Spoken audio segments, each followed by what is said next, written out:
కాపురం బాగుండాలని ఆ గోపురానికి దండం పెట్టుకుంటున్నాను. అబద్ధాలు చెప్పుకో. ఒక క్షణం కూడా ఖాళీగా ఉండవా నువ్వు? అరే నేనేం చేశాను ఇప్పుడు? ఏం తెలియనట్టు మొహాల పెట్టుకో. ఇందాక నుంచి అమ్మాయికి నువ్వు లైన్ వేయట్లేదు. తెలిసిపోయిందా నీకు? పిచ్చిముండ ఇంకా దానికే తెలియలేదు. కొంచెం హెల్ప్ చేయొచ్చు కదా. చిచి, నువ్వు బాగుపడవు. ఎలా బాగుపడతాం? నీకంటే మీ నాన్న అమెరికా నుంచి ఇంజనీర్ని, ఆస్ట్రేలియా నుంచి డాక్టర్లని తెస్తాడు. మరి మా సంగతి? అక్కడ మా ఊళ్ళో ఆడపిల్లల తండ్రులు మా వీధికి రావడమే మానేశారు. ఎక్కడ మా నాన్న పెళ్లి సంబంధాలు అడుగుతాడో అని భయం వేసి. ఇటు చూడు, ఆల్రెడీ 6 ఎకరం పోయింది. ఓ పక్క వయసు అయిపోతుంది. మా టెన్షన్ మాకుంటాయమ్మా. ఏంటి ఇటు చూస్తున్నావు? చే, అయినా నాకు తెలియక అడుగుతాను. నేనెవరినో చూస్తుంటే నీకేంటి ప్రాబ్లం? ఏంటి?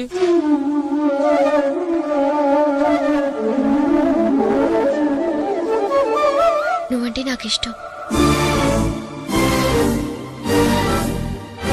జోకు లేకు. ఏరా, నీకోసారి చెప్తే అర్థం కదా? నువ్వు